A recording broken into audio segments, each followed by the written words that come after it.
তারপর লাশ নিয়ে তখন কোথায় লাস্ট নিয়ে অ্যাম্বুলেন্স নিয়ে লাস্ট নিয়ে আসলাম। আসার পরে আমার মা বাবাকে আমার বোন বললো, ওনারা বলছে না এখানে রাখা যাবে না।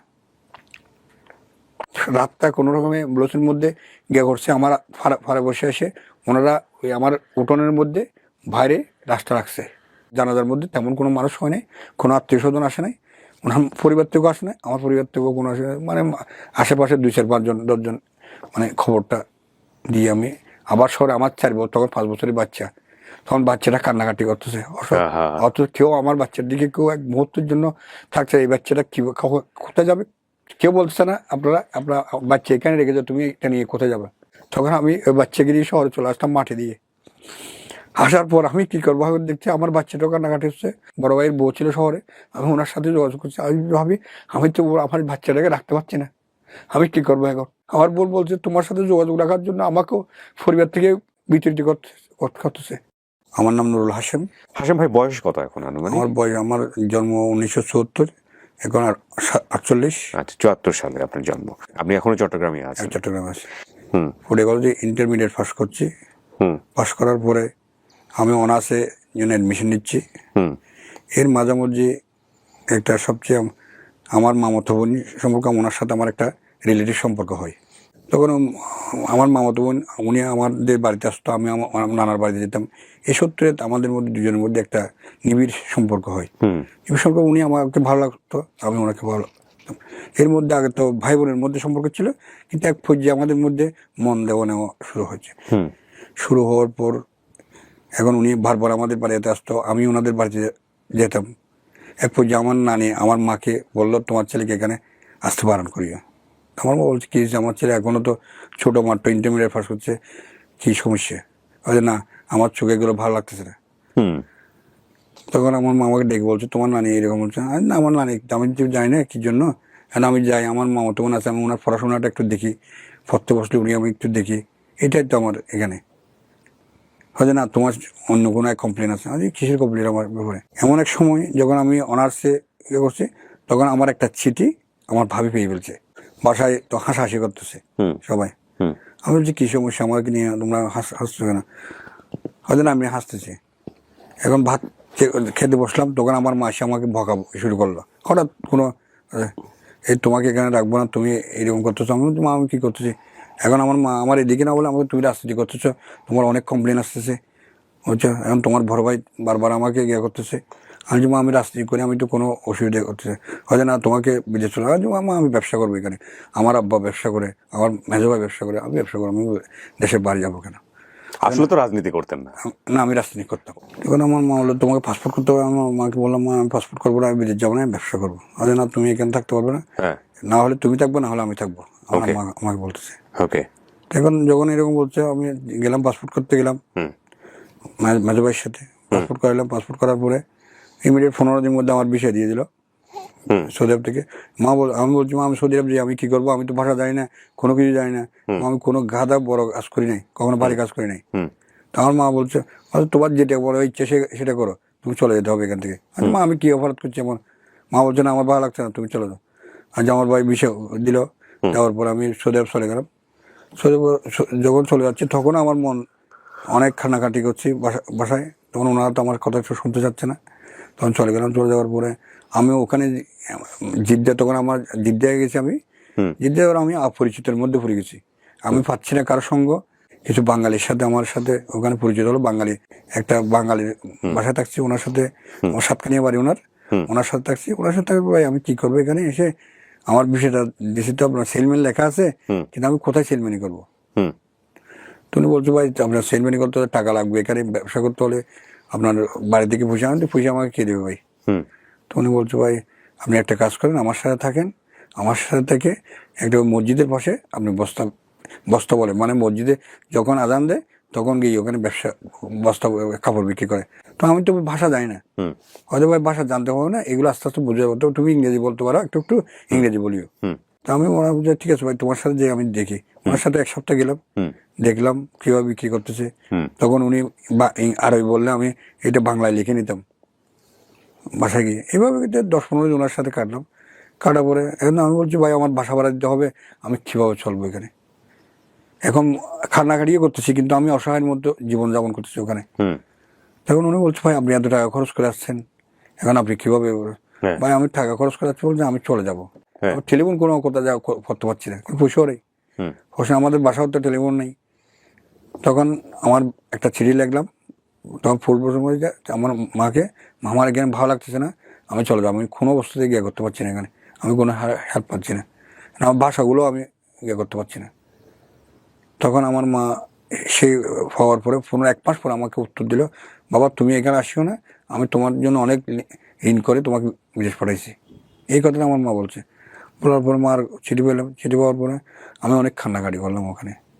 কান্নাকাটি, তখন আমি অনেক সুন্দর ছিলাম দেখার মধ্যে, সুন্দর ছিলাম। তখন আমার সাথে আমার পাশে এক সোমালি মহিলা থাকতো, উনিও ব্যবসা করতো ওখানে, ওনারাও ওই এরকম ব্যবসা করতো, সোমালি নাইজেরিয়ান, ওনারাও ব্যবসা করতো। এর সাথে আমার ওই সোমালি মেয়ের সাথে পরিচয় হয় আমার। কি নাম ছিল ওর? শোনা যায় ওনার নাম মুসলিম। মুসলিম। আচ্ছা। ওনার সাথে আমার পরিচয় হয়। তো উনি আমাকে অনেক দুষ্টুমি করতো আমার সাথে, দুষ্টুমি, আমি ওনার সাথে দুষ্টুমি করতাম। ওনার সাথে এমন সময় আমার একটা বন্ধুত্ব, গভীর বন্ধুত্ব তৈরি হয়ে যায়। হুম। তখন আমাদের বাঙালি ভাইয়া যারা ছিল, ওনারা আমাকে বলতো কি তুমি আসার সাথে তোমার সাথে এইরকম হয়ে গেলো, আমরা এতদিন আসছি আমাদের সাথে কারো সম্পর্ক সৃষ্টি করতে পারিনি। তখন ইনভাইট করতো ওনাদের বাসা, মানে একটা গুড়িয়া নামে একটা শব্দ আছে ওখানে সৌদি আরবের মধ্যে, জেদ্দা শহরে গুড়িয়ার মধ্যে বাঙালি, ফিলিপানি, সুদানি সবাই ওখানে আমরা বসবাস করতাম ওই জায়গাতে। তখন ওনার বাসায় আমাকে ইনভাইট করতো, আমি যেতাম, তখন আমাকে কিছু ভালো মন্দ খেতাম, তখন আমাকে ঘুরতে নিয়ে যেত এখানে ওদিকে দিকে। তো উনি বলছে, ভাই আমি আমার পিছনে এত টাকা আপনি খরচ করে, হয়তো আপনাকে আমার ভালো লাগতেছে, আরোই বলতেছে, আরে বলতো এটা হব্বু আনা হব্বু, এরকম একটা কথা বলছো। তখন আমি বুঝতাম না মানে ভালোবাসা কি, আরবিতে যে হব্বু শব্দের অর্থ তখন আমি বুঝতাম না। তখন আমি ওদেরকে এসে বললাম, উনি আমাকে আনা হব্বু বলতেছে, আমি কি বলবো, ঠিক আছে। ওনারা হাসাহাসি করতো আমাকে নিয়ে। তখন এইভাবে মাঝখানে 1 বছর চললো, দীর্ঘ 1 বছর, মানে 96 থেকে 97 পর্যন্ত ওনার সাথে আমার সাথে 1 বছর বন্ধুত্ব স্থাপন হলো। তখন উনি আমাকে বাজারে নিয়ে যেত, নিয়ে যেয়ে ওই আপনার কাপড় চোপড় কিনে নিত বিক্রি করার জন্য। কারণ আমি আস্তে আস্তে ওখান থেকে একটু নিজে স্বাবলম্বী হতে শুরু করলাম, কিছু টাকা বাঁচতেছে, তখন রিয়াল আসতেছে, আমি শুরু করলাম। এখন আমি চিন্তা করলাম আমার মাথায় রয়ে গেছে তো আমার মামাতো বোন। আসলে আমি যতই ওনার সাথে, আমার মামাতো বোন আমার স্মৃতিতে পাতা। এখন আমি অস্তিত্বে আমার মামাতো বোনের কোন এঙ্গলে আমার মামাতোর সাথে আমি যোগাযোগ করতে পারি। আচ্ছা। এখন আমি একদিন মামাতো ভাইয়ের ঠিকানায় চিঠি লিখলাম, ওনার ঠিকানায় আমার মামাতো বোনের কাছে চিঠি লেখার পরে মামাতো বোনের চিঠি, ওই চিঠি পাইছে কিনা আমি জানি না। এখন 1 মাস 2 মাস 3 মাস এভাবে কোনো উত্তর পাচ্ছি না চিঠিটার। নেওয়ার পরে আমি আমার স্কুল ঠিকানায় একটা চিঠি দিছি, স্কুলের ঠিকানায় একটা মাস্টারের নামে চিঠিটা দিচ্ছে, আমার মামাতো বোনকে অ্যাড্রেস করে মাস্টারে আমার মামাতো বোনকে চিঠিটা নিয়ে দিয়েছে। মাস্টারটা আমার পরিচিত ছিল, আমার বন্ধু, উনি আমার মামাতো পরিচিত। দেওয়ার পরে এই চিঠিটা মাস্টার জানাজানি হয়ে গেছে আবার গ্রামের মধ্যে। আচ্ছা। তখন জানাজানি হয়ে গেছে, আমার আম্মাকে ডেকে নিয়ে গেছে, যে তোমার ছেলে বিদেশ থেকে আমার মেয়েকে ছিঁড়ে দিচ্ছে, এভাবে স্কুলে আমার হ্যারাসমেন্ট করতেছে। তখন আমার আম্মা আমার কাছে একটা চিঠি লিখছে যে তুমি এরকম চিঠি দিছো যে কারণে তোমার আমাকে সাথে লাগালাগি করতেছে, তুমি আর চিঠি দিও না, তুমি ওদের সাথে যোগাযোগ রাখিও না। তখন আমি আর আমার মার কথা শুনছি, মা কথা শোনার পর আমি আর ভালো মন্দ কিছু না, তখন আমি আর মেন্টালিটি আরও নষ্ট হয়ে গেছে আমার ওখানে। তখন 6 মাস আরও ওনার সাথে আমার সম্পর্ক নেই, আর যোগাযোগ নেই। চিঠির পরে হঠাৎ আমার মামাতো বোন আমাকে একটা চিঠি লিখলো যে আপনার সাথে আমি দীর্ঘদিনের সম্পর্ক করে আজকে আমি হ্যারাসমেন্ট ছিল, আমার সাথে বিভিন্ন জায়গায় আমার সাথে প্রস্তাব আসতেছে, আমি কি করব। তো আমি ওনাকে আমার চিঠির উত্তরটা দিলাম, আমি আপনার যেরকম, যদি আমি তো এখান থেকে আর যেতে পারবো না, কেন এখানে যেতে গেলে অনেক টাকার দরকার আছে, এখন আমি তো যেতে অনেক সময় লাগবে।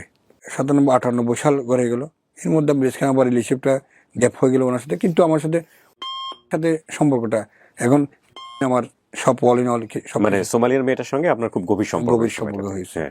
এভাবের মধ্যে হঠাৎ করে উনি আবার একটা আমাকে চিঠি লিখলো আমার মতো, যে আমাকে বিয়ে করতে হবে না, এখন আমাকে ওরা ঘর থেকে বাইর করে দেবে। তখন আমি ওনাকে বলছি, ঠিক আছে তুমি বিয়ে করে বলো, আমার কোনো আপত্তি নেই, এভাবে নেই। সেই চিঠিটা পেয়ে গেলো আমার বড় ভাই।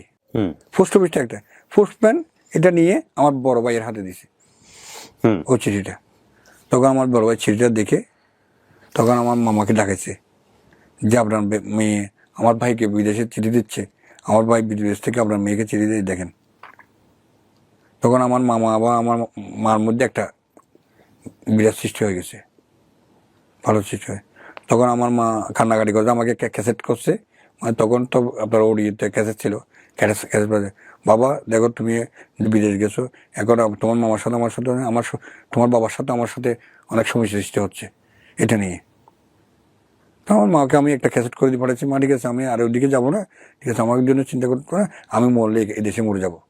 আমার মাকে এভাবে বলতেছি, হয়তো মা তো এইভাবে চিঠি ক্যাসেটটা পাঠানোর পরে আমার মা অনেক কান্নাকাটি করতেছে নাকি। এই মুহূর্তে আমি টাকা পয়সা কিন্তু পাঠাতে পারছি না, আমি টাকা খাচ্ছি, মনে হয় ওখানে বাসা ভাড়া দিতে হচ্ছে, আমার খাবার আছে, আমি তেমন রোজগার করতেছি না। এবার বোন আছে ঠিক আছে, ওইভাবে আমি খাটতেছি। এখন আমার মারা ছিঁড়ে দিচ্ছে তুমি টাকা পাঠো, আমি উঠতেছি, আমি টাকা রোজগার করতে পারছি না। এখন সবাই বলতেছে টাকা পয়সা ওই মেয়েটার পিছনে ভাঙতেছেন। হ্যাঁ ভাঙতেছি। তখন এবার হঠাৎ করে আমি অসুস্থ হয়ে গেলাম 98 সালের শেষ দিকে, মানে ওইটা সৌদি আরবে। ওকে, অসুস্থ হয়ে গেলাম, মানে আমার জ্বর, প্রচন্ড জ্বর, আমার জ্বর পড়তেছে না। আমি অনেক ডাক্তার দেখালাম ওখানে, ডাক্তার যতক্ষণ আমাকে ট্রিটমেন্ট দেয় ততক্ষণ আমি ভালো থাকি। তখন আমি বললাম আমার এইরকম জ্বর, আমি এই অবস্থায় তো কাজও করতে পারছি না, এখন বাসা ভাড়া দিতে পারছি না, আমি কি করবো, আমি তো দেশে চলে যেতে হবে। এখন ও মেয়েটা বলতে আপনি দেশে কিভাবে যাবেন, আপনি এখানে থাকেন, আপনি তো বাসা ভাড়া দিতে হবে না। তখন উনি আমাকে 2-3 মাস এভাবে আমাকে এভাবে কন্টিনিউ করলো, আমার বাসা ভাড়াটাও কন্টিনিউ করলো এবং আমার খাওয়া দাওয়াটাও কন্টিনিউ করলো। কারণ আমার অসুখটা আরে বেড়ে যাচ্ছে দিন দিন, আমি তখন হালকা হয়ে যাচ্ছি, তখন পাতলা পায়খানা শুরু হচ্ছে আমার, তখন জ্বরের ভাবটা অতিমাত্রা বাড়ছে, আমার কোনো অবস্থায় আমার জ্বরটা ফেলে যাচ্ছে না। তখন আমার মস্কার সারামে আপনার আব্দুল আজিজ হসপিটাল আছে, ওখানে আমি নিয়ে গেছি। ওখানে নিয়ে যাওয়ার পরে ডাক্তার আমাকে দেখছে, দেখার পর আমাকে কিছু, এটা ইন্ডিয়ানি ডাক্তার, দেখার পর আমাকে কিছু অ্যান্টিবায়োটিক একটা ডোজ দিচ্ছে, দেওয়ার পরে ওকে আপনি 1 সপ্তাহ খেয়ে দেখেন, দিয়ে দেখার পরে আপনি ভালো হয়ে যাবেন অবস্থা। কিন্তু আমাকে কোনো পরীক্ষা টিরীক্ষা দেয় নাই। তখন আমি ওই ওষুধগুলো খেয়েছি, খাওয়ার পরে আমার জ্বরটা খুব পড়ার পর আমি কোনো মতে আর ওখানে থাকতে পারছি না, আমি যেভাবে হোক আমি চলে যেতে হবে। আমি তখন হাঁটতে পারছি না, উঠতে পারছি না, বসতে পারছি না। তখন আমি আমার মার কাছে একটা ক্যাসেট দিলাম, মা আমি খুব অসুস্থ, ওই সময় তো ক্যাসেট পাঠাইতো। হ্যাঁ ক্যাসেট পড়লে মা আমি খুব অসুস্থ, হয়তো আমি আর ভাসবো কিনা জানি না। তখন আমার এলাকার এক ভাই ছিল, আমার ভাইয়ের কাছে ও ভাইয়ের কাছে আমার মা বলছে তুমি আমার ছেলেকে দেখো কি হয়েছে, ওনাকে ফুসে করি তোমাদের দিকে ভাঙিয়ে দিতে হলে তোমরা ভেঙে দিয়ে আমার ছেলেকে পাঠিয়ে দাও। তখন আমার এমন পর্যায়ে, আমার এমন মনে ছিল আমি তখন হাঁটতে পারতেছি না। তখন আমার শেষ স্টেজ ছিল আমি একটা উমরা করবো। তখন আমার মাত্র 2 বছরের মধ্যে এরকম একটা অবস্থায় চলে গেছে। অবস্থার মধ্যে চলে গেছে আমি। আচ্ছা, 2 বছরের মধ্যে। তখন এই অবস্থায় আমরা উমরা করতে গেছি, উমরা করে আমরা আল্লাহর ঘর থেকে অনেক কান্নাকাটি করছি, আল্লাহ আমি কি করছি। তখন আমি ওনাকে যেদিন কাঁদতেছে তখন তাহলে আপনি চলে যাচ্ছেন, আমি কি করবো, আমার করার কিছু নেই এখানে করার, আমি কোনো এস্টাবলিশ হতে পারি, আমি যে টাকা লোন করে যাচ্ছি টাকাও তো পরিশোধ করতে পারিনি। তখন সবাই আমাকে একটা আপনার গিয়ারটা রেডি করে দিল, টিকিট রেডি করে দিল, আমি চলে যাচ্ছি। এখন সবাই ওখানে ঘোষণা দিচ্ছে আমি আর বাঁচবো না, এত খারাপ অবস্থা অবস্থা হয়ে গেছে আমার। তখন আমি দেশে চলে আসলাম, দেশেও সবাই জানে আমি বাঁচবো না।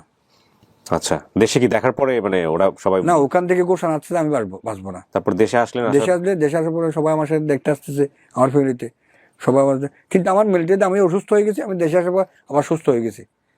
আচ্ছা, আমি তখন ঘরে 1 মিনিট থাকতেছি না, আমি চলে যাচ্ছি এদিকে চলে যাচ্ছি, পার্কে চলে যাচ্ছি, এদিক চলে যাচ্ছি, ওদিক চলে যাচ্ছি। কিন্তু আমার মা বলছে তুমি অসুস্থ, তুমি বাইরে যাচ্ছ কেন? কিন্তু আমি আসলে আমার মামাতো বোনের সাথে দেখা করতে যাচ্ছি। তখনও মামাতো বোনের বিয়ে হয়নি? তখন মামাতো বোন বিয়ে হয়নি।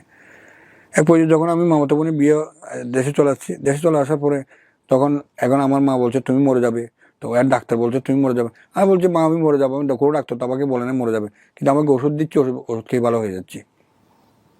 বাংলাদেশে আসার পর আপনি ভালো হচ্ছিলেন? হ্যাঁ ভালো হচ্ছে, বাংলাদেশে আসে ভালো হচ্ছে, বাংলাদেশে আমি ডাক্তার দেখাচ্ছি, ওষুধ দিচ্ছে, অ্যান্টিবায়োটিক দিচ্ছে, আপনার ভিটামিন দিচ্ছে, এগুলো খেয়ে ভালো হয়ে যাচ্ছে। আমি ভালো হচ্ছে। তখন আমি ঘোরাঘুরি করতেছি এইদিকে আমি মনোরঞ্জন যেখানে যাচ্ছি ওইদিকে চলে যাচ্ছি। মামাতো বোনের নাম কি ছিল? তখন তার সঙ্গে মেশামেশি শুরু হ্যাঁ করলেন। মেশামেশি শুরু হচ্ছে। হুম হুম উনি তখন কলেজে ফার্স্ট ইয়ারের ছাত্রী, তখন আমি ওনাকে নিয়ে আপনার বিভিন্ন জায়গায় ঘোরাঘুরি করতাম। হুম এই কথাটা আমার মারখানে আসছে, হুম আমি যে বাইরে যাচ্ছি ঘোরাঘুরি করছে, সবাই বলছে তোমার ছেলেকে বিয়ে করে দাও, বিয়ে করে দিয়ে ভালো হয়ে যাবে। এখন পরিবার থেকে সবাই বলছে উনি মরে যাবে, উনি মনে হয় কি কে বিয়ে করাবে। আমার মানে সবার উদ্দেশ্য আমি মরে যাব, এটা আমার বাস্তবতা। আমি ধারণা করে নিয়েছিলাম আমি মরে যাবো, আমার ফ্যামিলি ধারণা করে নিয়েছিলাম আমি মরে যাবো। এর মধ্যে আমার লাইফ, তবে আমি এটা ড্যাম কেয়ার মনে করতাম। তখন আমি ওনার সাথে সবসময় ঘোরাঘুরি করতাম, এই সকালে বাড়ির রাত্রে ফিরতাম। তখন কোনো এমন মুহূর্তে হঠাৎ একদিন আবার অসুস্থ হয়ে গেলাম আমি, জেনারেল হসপিটালে ভর্তি হলাম। জেনারেল হসপিটালে ভর্তি হওয়ার পরে ওনারা আমাকে জ্বরের ট্রিটমেন্ট দিয়ে পাঠাই দিল। পাঠাই দেওয়ার পরে জ্বর ভালো হয়ে গেলো। তখন আমার আবার গলা দিয়ে ব্লাডিং হচ্ছে গলা দিয়ে। তখন আমার ফ্যামিলিতে আমাকে সবগুলো আলাদা করে দিল। সবাই যে তুমি আলাদা থাকো, আলাদা থাকো, হুম ফ্যামিলির কোনো মেম্বারকে আমার সাথে মিশতে দেয়নি। মিশতে দিচ্ছে না। এখন আমার যে ব্লাড যাচ্ছে, কি কারণে ব্লাড যাচ্ছে, এটা কেউ শনাক্ত বুঝতে পারছে না, কোন ডাক্তার আমাকে ইয়ে করতে পারছে না। এখন আমি নিজে অসহায় মতো হয়ে গেছি। তখন আমি সিদ্ধান্ত নিয়েছি কী করবো। আমার এক বন্ধু আছে, বন্ধুর সাথে যোগাযোগ করলাম, উনি এলএমএফ ডাক্তার। ভাই আমার এই সমস্যা, এখন আমি কী করবো। তখন আমার বন্ধু এক সপ্তাহ পর আমাকে মহাখালী নিয়ে আসলো। তখন আমার যক্কা ধরা পড়লো ওখান থেকে। এই ট্রিটমেন্ট দিল, মানে 3 মাসের একটা ওষুধ মেডিসিন দিল। মেডিসিন দেওয়ার পরে আমি ওষুধটা শুরু করছি। তখন ওষুধটা যখন শুরু করছি তখন আমি আরো মানে পাগলের মধ্যে হয়ে গেছি, ওষুধগুলো আমার শরীরের সাথে সুইট করতেছে না। তো আমি কি বলবো, আমি কোনো অবস্থাতে ঘরও বলতে পারছি না, এবং আমার বন্ধুকে সারা। তখন আমি আমার মামাতো বোনকে আমি শেয়ার করতাম জিনিসটা বাইরে। কিন্তু আমি তো এইভাবে, এখন আমি তো অসহায়ের মধ্যে, আমি ছটপট রাত্রে ঘুমাতে পারি না। আমি ওষুধগুলো খাওয়ার পর আমি কি করবো, আমি ওষুধ বন্ধ করে দেবো কিনা। আমার বন্ধু বলছে না, তুমি ওষুধ বন্ধ করতে পারো না কখনো। কন্টিনিউ করার পরে তাই ওই ব্লাডিংটা বন্ধ হয়ে গেছে। ওই আমার বন্ধুকে নিয়ে আবার ঢাকায় আসলাম মহাকালতে, এসে পরীক্ষা দিলাম। তখন আমার নেগেটিভ আসলো রিপোর্টটা। আচ্ছা, আবার স্বাচ্ছন্দ্য বলে আমি জীবনযাপন করতেছি। করার পর তার সাথে আবার রেসিপিটি আমার মেনটেন হচ্ছে, আসা যাওয়া করতেছি। এর মধ্যে ভাগের মধ্যে সবাই বলছে তুমি বিয়ে করবে না, তোমার ছেলেকে বিয়ে করে দাও, বিয়ে করলে ভালো হয়ে যাবে। তো আমি চিন্তা করলাম, আমার মামাতো বোনের সাথে আমি বললাম, এখন সবাই তো বলছে আমার বাতিজের জন্য বউ দেখতেছে, এখন আমি কি করবো। এখন তুমি আমার সাথে লাইফের সাথে জড়াইতে লাভ নাই, এখন তো আমি মরে যাবো। ও বলছে না, তুমি যদি একদিনে বাঁচো আমি তোমার সাথে সংসার করবো, তুমি যদি 1 ঘন্টার জন্য বাঁচো, তুমি মরে গেলে আমার কিছু আসবে না, আমি তোমাকে নিয়ে স্বপ্ন দেখি বলছে আমার মামাতো বোন। স্টেবলি বলছে, আর দেখো এটা তুমি আমাকে কথা বলছো, তাহলে তোমাকে এই কথাটা আমার দুলাভাইয়ের সামনে বলতে হবে। আমার বোনের জামাই, আমার একমাত্র বোনের জামাই, যিনি আমাকে সাপোর্ট করতো শুধু, আর কেউ সাপোর্ট করতো না। ওকে। তখন আমি ওনাকে নিয়ে শহরে গেলাম, আমার দুলাভাইয়ের দোকানে, যে রুকিয়াকে শহর নিয়ে। দুলাভাই উনি এখন কি বলতেছে আপনি শোনেন, আমি বলে তো আপনি। তো আমার দুলাভাই ওনাকে নিয়ে এক পাশে চলে গেলো, ওনাকে বিস্তারিত তথ্য বলো। এখন ওনার রোগ, উনি এই সমস্যা উঠতেছে, ওনার সবসময় অসুস্থ, আপনি কিভাবে বিয়ে করবেন। তো তখন কি আপনার রোগটা আইডেন্টিফাই হয়েছে? না, কোনো শুধু আমার আইডেন্টিফাই হচ্ছে যক্কা, আমার আর কোনো আইডেন্টিফাই হয়নি। তখন উনি বলছে না, আমি একদিনের জন্য হলে আমি ওনাকে বিয়ে করবো, ওনাকে আমি কোথাও বিয়ে করবো না, হয়তো ওনার ফ্যামিলি তো আপনাকে মেনে নেবে না। মানে আমার দুলাভাই বলতেছে, হয়তো ওনার ফ্যামিলি মানে না হলে তো আমি কি করবো। এখন আমার দুলাভাই আমাকে বলছে, দেখো তোমার ফ্যামিলি তো মানে নেবে না, ওনার ফ্যামিলি মানে নেবে, তোমার ফ্যামিলি মানে নেবে, দেখে শুনে তোমাদের ফ্যামিলির মধ্যে একটা ইয়া হয়ে যাবে। তখন আমার দুলাভাই থেকে আমরা চলে আসলাম। দুলাভাইটা বললো আমাদেরকে, দুলাভাই আমাদের ভালো মন্দ বিরিয়ানি খাওয়ালো, তারপর চলে আসলাম। চলে আসার এখন আমরা ঘরে আমি প্রস্তাব দিলাম কিন্তু, যে আমার ভাবির মারফতে, যে আমি আমার মামাতো বোনকে বিয়ে করতে চাই। ওকে। হ্যাঁ, তখন এই কথা শোনার পর সবাই টেলিভিশনে জ্বলে উঠলো ঘরের মধ্যে। আচ্ছা, হয়তো না, কোনো অবস্থায় তুমি মামাতো বোনকে বিয়ে করতে পারবে না, তুমি 2 দিন পরে মরে যাবে। আরে কি বলছো, আমি মরে যাবো? কোথায় লেখা আছে আমি মরে যাবো? এটা তো উল্টা হওয়ার কথা না, যে ফ্যামিলির লোকজনই কিন্তু আপনাকে সাহস দেওয়ার কথা, তোমার কিচ্ছু হবে না, আর উল্টা আপনি বলতেছেন না আমার কিচ্ছু হবে না, ওরা সবাই বলতেছে যে আপনি মারা যাবেন। আমি মারা যাবো। তখন আমাকে উজুরের পাঠাচ্ছে, এই জায়গায় পাঠাচ্ছে, যারা বউ করতেছে হচ্ছে। আজ যারা বউ করে কোনো লাভ নেই, আমি মরলে মরে যাবো, বাঁচলে যাবো, তবে আমি বিয়ে করবো, ওকে বিয়ে করবো। আপনি বলতেছেন এটা? আমি বলতেছি, হয়তো তাহলে বিয়ে করলে ঠিক আছে, আমার এই ঘরে জায়গা হবে না, এটা বলতেছে। হ্যাঁ। আচ্ছা, তখন আমরা সিদ্ধান্ত নিলাম কি করবো। আমরা হুট করে আমার দুলাভাইয়ের সাথে যোগাযোগ করলাম। দুলাভাই বলছে এইগুলোতে আমাকে জানালে আমি বিপদে পড়ে যাবো। তখন আমার দুলাভাইকে না দাঁড়িয়ে আমরা দুজনে কোর্ট ম্যাচ করছি। কোর্টে এসে কোর্ট ম্যারেজ করছে, আমার এক বন্ধু আমাদের সহযোগিতা করছে কোর্ট ম্যারেজ করার জন্য। তখন আমাদের কাছে টাকা ছিল না কোর্ট ম্যারেজ করার জন্য বা করার জন্য। আমার একটা এফডিআর ছিল মানে 22,000 টাকা মতো, এই টাকাগুলো আমি ভাঙছি ওখান থেকে। ভাঙার পরে কোর্ট ম্যারেজ করে ওনাকে সকালবেলা নিয়ে গেছি, বিকালবেলা উনি ওনার বাসায় পাঠিয়েছে, আমি আমার বাসায় চলে আসছি কোর্ট ম্যারেজ করার পরে। কিন্তু এটা 1 সপ্তাহ পরে ক্লাস হয়ে গেছে আমরা যে কোর্ট ম্যারেজ করছি। জি। তখন আমার বাসায় আমাকে মানসিক ফেস্টন আমাকে ফেলে দিয়েছে, মানে চাপাচাপি করতেছে, তুমি কোর্ট ম্যারেজ করছো, তোমার এই জায়গার জায়গা হবে না। তখন আমি যখন শহরে গেছি তখন আমার মা ডেকে আনছে আমাদের বাসায়, আমার মামাকে হয়তো বাসায় আমার মা গালাগালি করছে, মানে তোমার মেয়ে এরকম, তোমার মেয়ে এরকম, আমার অনেক বদনামি করতেছে। তখন আমার মামা দিয়ে আমার মামাতো বোনকে মারামারি করলো, ওনাকে অনেক মারছে, মানে রক্ত ওনার ফিরিতে রক্ত পড়ছে, মানে আপনার ওয়াইফকে। হ্যাঁ। 1 সপ্তাহ পর আমি হঠাৎ বাসায় ঢুকতেছি, আমার মা আমার ভাই ঘরের দরজাটা বন্ধ করে দিল। আপনার ঘরের দরজা? আমার ঘরের দরজাটা বন্ধ, আর তুমি এই ঘরে ঢুকতে পারবে না। ওদিক কেন? তুমি যার মেয়ে বিয়ে করছো ওইখানে চলে যাও। আজ আমি বিয়ে করছি, আমি তো বিয়ে করিনি বলছি, আমি কোর্ট ম্যারেজ করছি, তবে তোমাদের সম্মতিক্রমে এটা ইয়ে করা হবে, আমাদের কোনো সম্মতি করা হবে, তুমি মরে যাবে, তোমার আপন মামাতো বোন, আমার আপন মামাতো বোন, তুমি মরে যাবে, তোমার ইয়েটা নেবে কে? ও, মানে ওরা ধরেই রাখছিল যে আপনি মারা যাবেন। মারা যাবো। খুবই ইন্টারেস্টিং একটা স্টোরি, শেষ পর্যন্ত আপনারা শুনেন তাহলে বুঝতে পারবেন। হ্যাঁ, তখন মরে যাবো। এখন আমি তখন ওখান থেকে আমি চলে আসলে আমি আমার এক বন্ধুর বাসায় থাকলাম, ঘরে থাকলাম, যে আমি সিদ্ধান্ত কী করবো। এখন আমি আমার সাথে যোগাযোগ করলাম যে এরকম আমি ঘর থেকে বাড়িতে, এখন যে উনি বলছে আমি তো চলে যেতে হবে, আমারও কোনো গতি নেই। তখন আমরা ওনাকে নিয়ে আমি বাড়ি চলে গেলাম। নিয়ে আমার এক বন্ধুর বাসায় উঠলাম, ওনাকে নিয়ে ওঠার পরে এখন সবাই জানাজানি হয়ে গেল, আমরা ঘর থেকে চলে গেছে।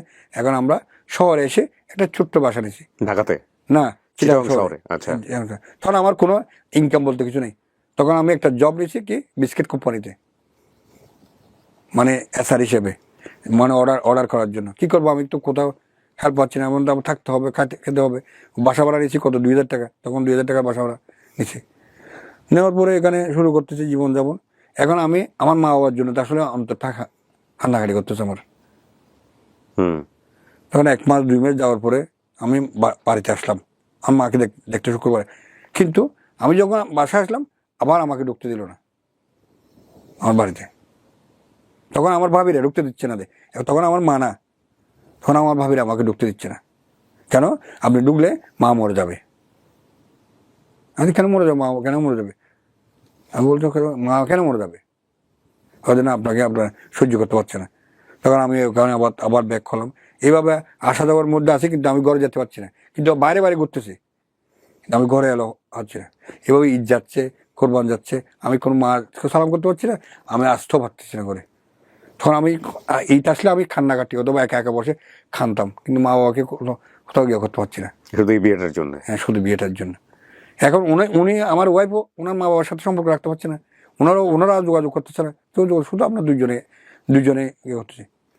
এইভাবে এই জীবনের মধ্যে অনেক কষ্ট করে, তখন আমার স্যালারি ছিল খুব কম, খুব কষ্টের মধ্যে জীবন যাপন করতেছি। এই মুহূর্তে আমার একটা বেবি হলো 2001 সালে, আমার ছেলে প্রথম ছেলে জন্ম হওয়ার পর তখন আমি বিয়েটা করলেন কত সালে? বিয়ে হচ্ছে 2000 সালে। ও, মানে পরের বছরই বাচ্চা হলো। 2001 সালে বাচ্চা হলো আমার। বাচ্চা হওয়ার পরে বাচ্চাটা বড়রা আমার তখন এই যে বাসাতে ছিল, তখন এই বাসাতে বাচ্চাটা হচ্ছে, এখন আমাকে মেডিকেল নিতে হচ্ছে ইমার্জেন্সি, মানে তখন আমি বাচ্চা, এখন বাধ্য হয়ে আমি আমার মামি বা আমার শাশুড়িকে আমি খবর দিতে বাধ্য হলাম যে এবার বেবিটা মনে আপনার মেয়ের ডেলিভারি হচ্ছে। উনি তখন আমার মামি কাকে না বলে আমার বাসায় গেছে, আমার মামাকে কাকে না বাসায় গেছে। উনি সব মেডিকেলে গিয়ে তখন আমার বোন আসছিল, আমার বোন সহ আমার বেবিটা হওয়ার পরে আমার মামি চলে গেছে। এখন আমি মামি যাওয়ার পরে বাসায় আমার মামিকে আমার মামা ঢুকাচ্ছে না।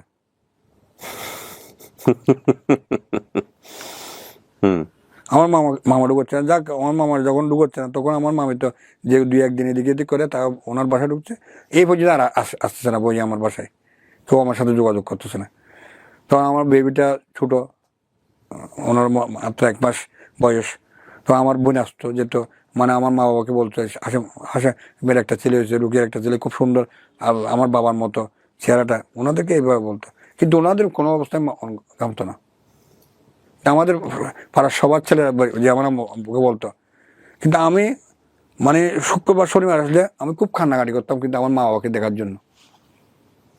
কিন্তু এর মধ্যে আমাদের সাকতা শহরে আমাদের 3টা দোকান, মানে এস্টাবলিশ আমাদের 3টা দোকান, চাউলের দোকান, বড় বড় দোকান।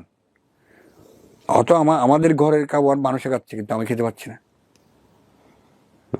আমি খেতে পাচ্ছি না। আমি খুব অসহায়ের মধ্যে জীবন যেমন করতেছি। এর মধ্যে আমার ভাতিজা বিয়ে করলো, আমাকে ইনভাইট করলো না, আমাকে দাওয়াত দিল না।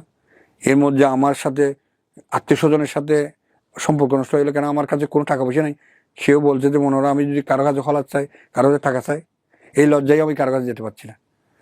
মানে দিনে অনেক সময় একবেলা খেয়ে না থাকতে হয়েছে, এরকম জীবনযাপন করছে। এর মধ্যে ছেলে হলো, ছেলে তখন তো দুধের প্রয়োজন হচ্ছে, এখন আরো কষ্টের মধ্যে জীবনযাপন করছে। এখন একদিন ছেলের বয়স যখন 1.5 বছর 2 বছর হচ্ছে, আমার এক মামত এই খালাতো বোনের মেয়ে আমার ছেলেকে আমার বাবার কাছে নিয়ে আসছে। বাবার কাছে নিয়ে যাচ্ছে মানে দেখার জন্য। তখন আমার ভাইয়েরা আমার মামা খালাতো বোনকে সহ, খালাতো বোনের মেয়েকে সহ ঘর থেকে বাইর করে দিয়েছে আমার ছেলেকে রাতের 12টার সময়। আমার ছেলে কান্নাকাটি করছে, ছোট ছেলে কান্নাকাটি করতেছে। তখন তার বয়স 1.5 বছর সবেমাত্র। তখন 1 মিনিটের জন্য তাকে রাখে নাই। আসার পর তখন আমার তুমি নিচ্ছ কেন? ওই জন্য আমি দেখছি যে ওনার সাথে দরকার নেই, ওনাদের তখন আমি ওখান থেকে আরো বেরিতে হয়েছে। বেরিতে হওয়ার পরে এর মারফতে হঠাৎ করে আমার ওয়াইফ অসুস্থ হয়ে গেল 2003 সালের মধ্যে। অসুস্থ মানে হঠাৎ করে তার জ্বর আসতেছে, কাশি হচ্ছে, ডাক্তার দেখাচ্ছি। তখন কি আপনি সুস্থ? আমি সুস্থ। আচ্ছা। তখন আমি সুস্থ। তখন আমি তো চাকরি করতেছি মাসাবি কোম্পানিতে। ও মাঝে মাঝে জ্বর আসলে অ্যান্টিবায়োটিক খেতাম, ভালো হয়ে যেতাম। এর মধ্যে দীর্ঘ 4 বছর লিভ করছি। লিভ করার পরে কোনো অবস্থায় ওনাদের সাথে আমি কোনো কোপারেশন করতে পারছি না। কিন্তু দীর্ঘ 4 বছরের মধ্যে 8টা ঈদ গেল, কোরবান ঈদ, আমি কখনো ওদের সম্মুখে হতে পারিনি। আমার মার মুখও দেখতে পাচ্ছি না, বাবার মুখও দেখছি না। হঠাৎ করে আমার ওয়াইফ অসুস্থ হয়ে বললো আবার 2005 সালে। তখন আমি ওনাকে ডাক্তার দেখালাম। ডাক্তার আমাকে অনেক পরীক্ষা নিরীক্ষা দিল। আসলে পরীক্ষা করার মতো তখন আমার অ্যাবিলিটি ছিল না, অনেক পরীক্ষা। তখন আমি কিছু আপনার লোন নিলাম। লোন নিয়ে ওনার পরীক্ষা দিয়ে গেলো। ওনার কিছু একটা স্বর্ণের চেন ছিল একটা, ওই চেনটাও আমি বিক্রি করতে বাধ্য হলাম। তখন পরীক্ষা নিরীক্ষা করার পরে ওনার কোনো রোগই ধরা পড়লো না। এর মাঝখানে আবার দীর্ঘ 2-3 মাস পর আবার হঠাৎ অসুস্থ হয়ে গেল। অসুস্থ হওয়ার পরে ওনার গায়ে ফোসকা পড়ে যাচ্ছে। আচ্ছা। ফোসকা পড়ে যাওয়ার আমি কি করবো? আমি অনেক ওই আপনার কবিরাজ দেখাচ্ছি, বা আপনার আমার যাদের ওই আমাদের হোমিওপ্যাথি ডাক্তার দেখাচ্ছি যে ফোসকা কোথায় থেকে পড়ছে, অ্যালার্জিগুলো কোথা থেকে হচ্ছে, এখন কোথায় থেকে হোমিওপ্যাথি ডাক্তার থেকে দেখাচ্ছি। তখন আমার বাচ্চাটাও দুধ পাচ্ছে না। আচ্ছা। তখন আমি কি করবো? এখন কোনো কারোর হেল্প পাচ্ছি না, আত্মীয় স্বজন। এখন নিজে শুধু একমাত্র আমার হেল্প ছিল আমার দুলাভাই। মাঝে মধ্যে ওনার দোকান ওনার থেকে আমি কিছু সাহায্য করতাম, ওনার আমাকে হেল্প করতো। এর মধ্যে এই কবিরাজ হোমিওপ্যাথি খাওয়ার কোনো কিছু হচ্ছে না, আরো বেশি অসুস্থ হয়ে গেছে। তখন আমি চিরাং মেডিকেলে ভর্তি করালাম ওনাকে। চিরাং মেডিকেল ভর্তি করালাম 26 নম্বর ওয়ার্ডে। 26 নম্বর ওয়ার্ড থেকে ট্রান্সফার করে ওনাকে অ্যালার্জি বিভাগে পাঠিয়ে দিয়েছে। আচ্ছা। অ্যালার্জি বিভাগে ওনাকে রাখছে 2-3 দিন। তখন ওনার অবস্থা মুমূর্ষ অবস্থা, মানে ওনার জ্ঞান নেই। তখন ওনার যে অ্যালার্জি হচ্ছে, ওনার এখান থেকে অ্যালার্জি কিছু স্যাম্পল নিয়ে গেছে ওরা। স্যাম্পল নিয়ে গেছে তারপর ওনার বলছে 3 দিন পরে রিপোর্ট পাবেন। 3 দিন পরে রিপোর্ট আসার আগে উনি মারা গেছে হুট করেই। হ্যাঁ। মানে বিয়ের কয় বছরের মাথায় মারা গেল? বিয়ের আপনার 5 বছরের মাথায় 2005 সালে মারা গেছে উনি। ও মাই গড। রিপোর্টটা কাদের দেওয়ার কথা ছিল? রিপোর্টটা মেডিকেলে। আচ্ছা। মেডিকেল 3 দিন পরে দেওয়ার কথা ছিল। আচ্ছা। কিন্তু উনি 3 দিন আগেই মারা গেছে। বুঝতে পারছিলেন যে মারা যেতে পারে? এত খারাপ হয়ে গেছিল অবস্থা নাকি হুট করে? অবস্থা খুব খারাপ হয়ে গেছিল। ওনার অ্যালার্জি, ওনার শরীর কঙ্কালের মতো হয়ে গেছিল। কোনো ট্রিটমেন্ট ধরা পড়ছিল না না, কোনো ট্রিটমেন্ট দেওয়া হচ্ছে, অনেক পরীক্ষা নিরীক্ষা করছে, কিন্তু ওনার আপনার ওই পরীক্ষা, রক্ত পরীক্ষা, যা যা পরীক্ষা করণীয়। ছেলের বয়স কত তখন? তখন ছেলের বয়স মাত্র 5 বছর রানিং, 5 বছর 4 বছর, বাচ্চা তখন একটাই? একটাই বাচ্চা। আপনি মানে তখন 2001 সালে জন্ম। আপনি তখন কি করেন? তো আমি ওই মাসামি কোম্পানি চাকরি করতেছি। ওই কোম্পানিতে তখনও বাসা থেকে মেনে নেয়নি আপনাদের? না, বাচ্চা থেকে মানে নিয়ে নেই। যখন আমার মারা গেল, আমি কি করব, আমি কোথায় নিয়ে যাব? এখন এখন আমার বোনকে আমি বললাম আমার ওয়াইফ মারা গেছে, এখন আমি কোথায় নিয়ে যাব? আমার তো কোনো যাওয়ার মতো কোনো স্থান নেই, তখন কবর দেওয়ার মতো জায়গা জায়গা নেই। তখন আমার বোন বলছে ঠিক আছে অ্যাম্বুলেন্স না একটা দেখি, বাড়িতে গিয়ে যে দেখি।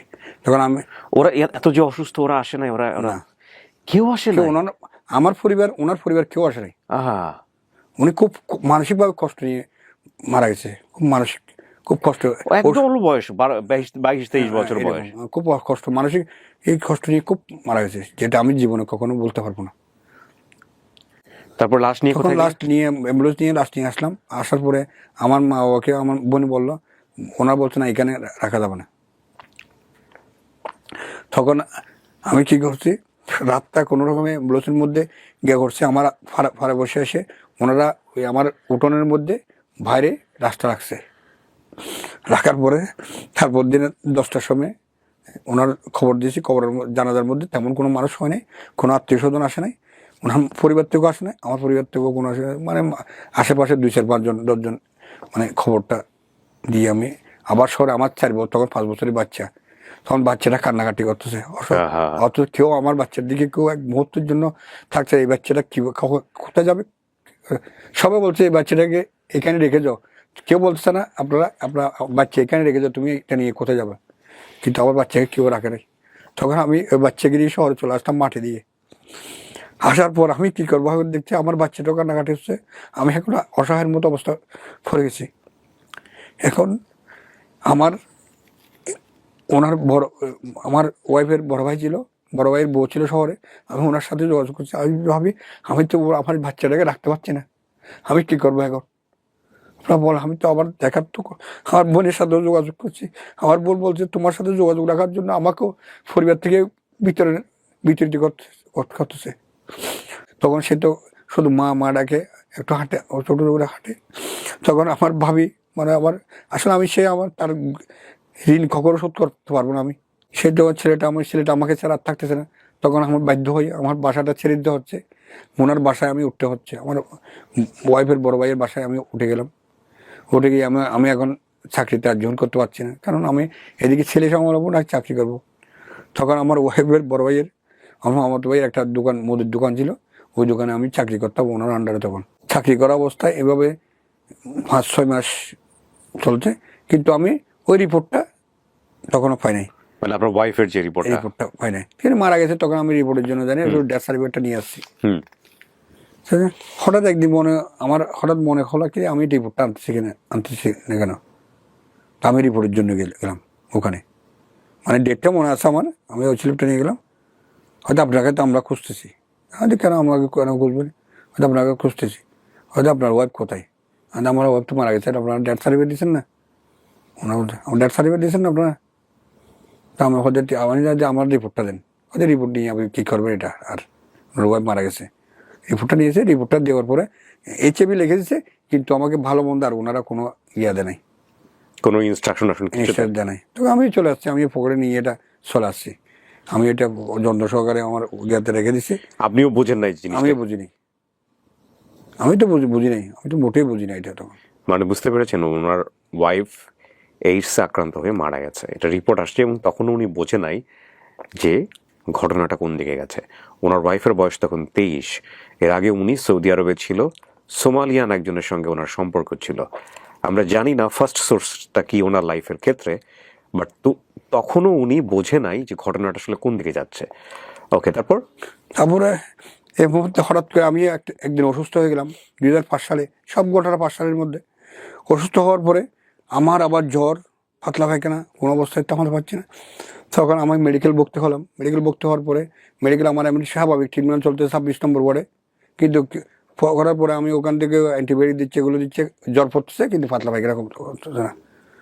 হ্যাঁ, পাতলা পায়খানা যখন করছে কী করবো, তখন আমাকে আমার ওই বন্ধু যে ডাক্তার জাকিয়া, উনি বলছে ভাই একটা এনজিওতে যেতে হবে।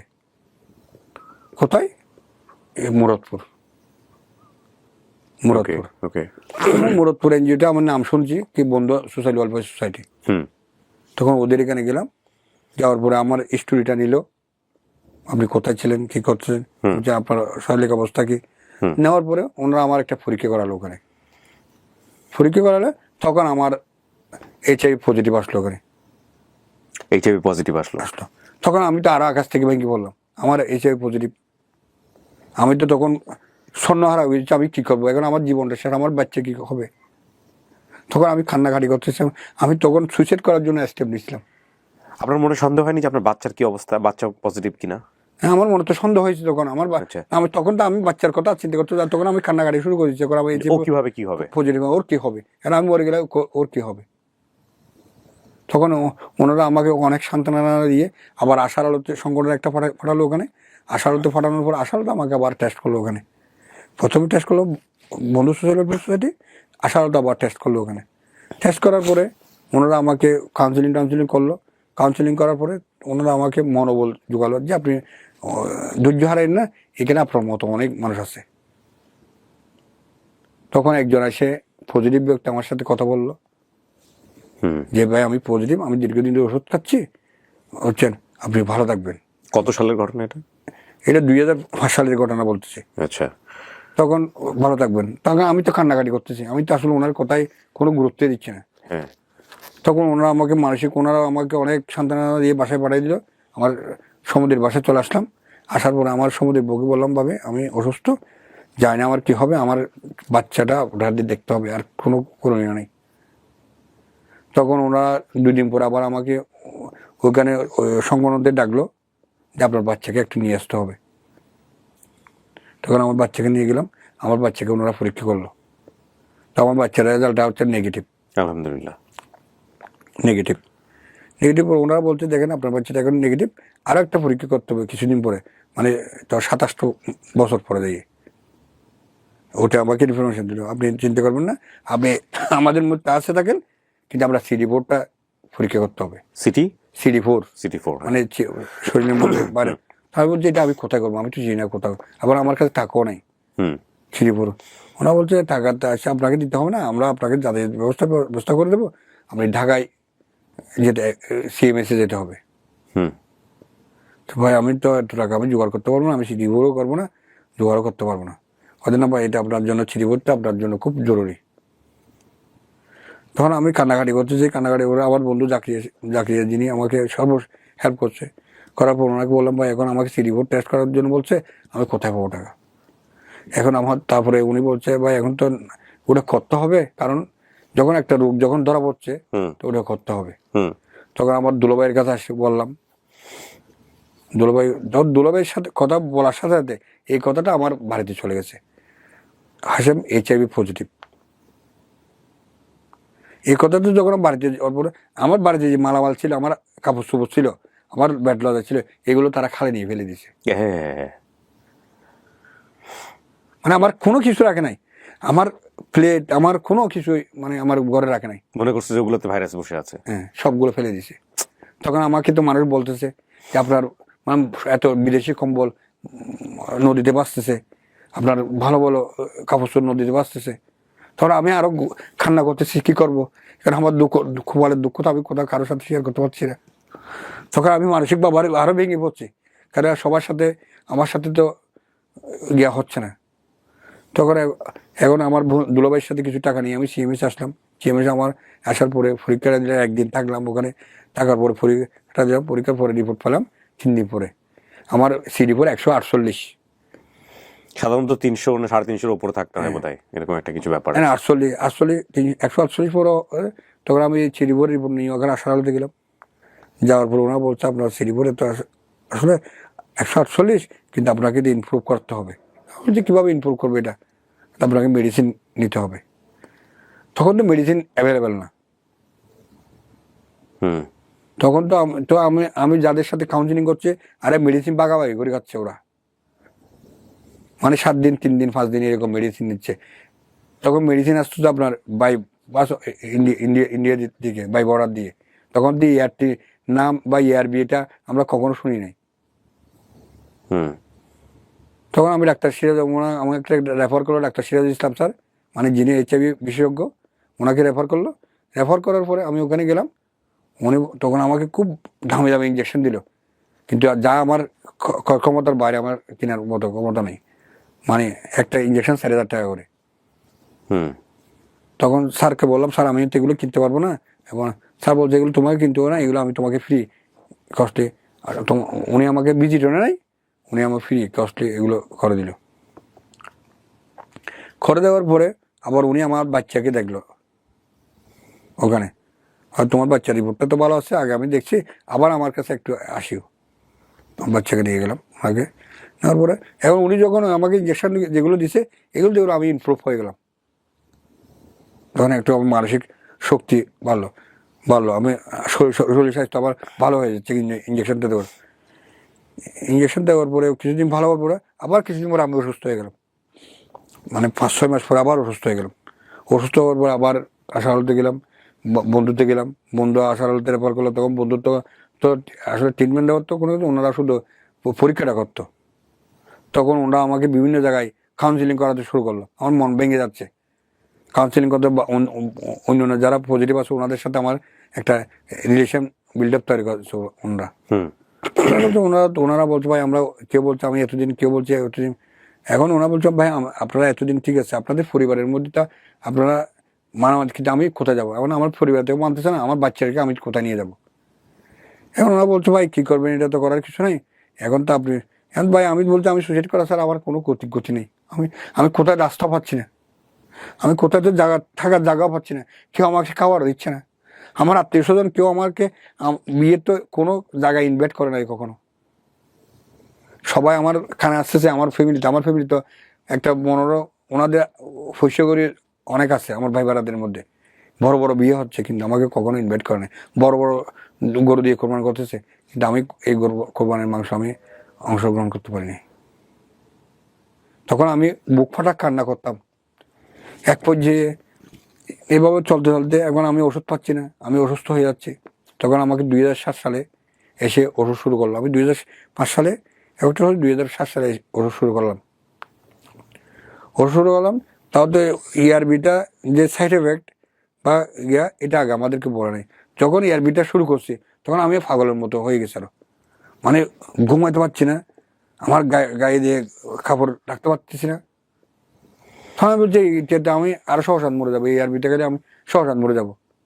আমি তো 5 দিন আগে বাঁচলে 5 দিন আগে মরে যাব। তখন আমি বন্ধ করে দেওয়ার জন্য উপক্রম হয়েছি। তখন ওনারা আমার সাথে যোগাযোগ করতেছে আমি ERB খাচ্ছি কিনা। ওনারা বলছে ভাই আপনার 1 সপ্তাহ কষ্ট হবে, 1 সপ্তাহ একটু কষ্ট হবে। ওনারা আমাকে মনিটরিং এর মধ্যে রাখতেছে। আবার ডাক্তার সিরাজ স্যার খবর নিচ্ছেন মানে কি অবস্থায় আছে। তখন 1 সপ্তাহ আমি এই বিষয়টা কন্টিনিউ করার পরে আস্তে আস্তে আমি ইমপ্রুভ হচ্ছে, মানে ওষুধটা আমার অ্যাডজাস্ট হচ্ছে। এইভাবে আমি 1 মাস বুঝলে পড়ছি। 1 মাস পরে আবার ওষুধের গ্যাপ হয়ে মানে ওষুধ পাচ্ছি না। তখন ওষুধের ক্রাইসিস।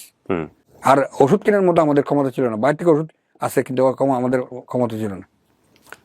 তখন আমরা 3 দিন 4 দিনের ভাগাভাগি করে ওষুধগুলো নিতাম। নেওয়ার পরে এইভাবে জীবনের শুরু হলে, এইভাবে আমাদের মধ্যে একটা নেটওয়ার্ক শুরু হলো 2008 সালে গিয়ে। মানে সারা বাংলাদেশে যতগুলো PLHP আছে, PLHPদের সাথে আমরা আস্তে আস্তে একত্রিত হতে শুরু করলাম।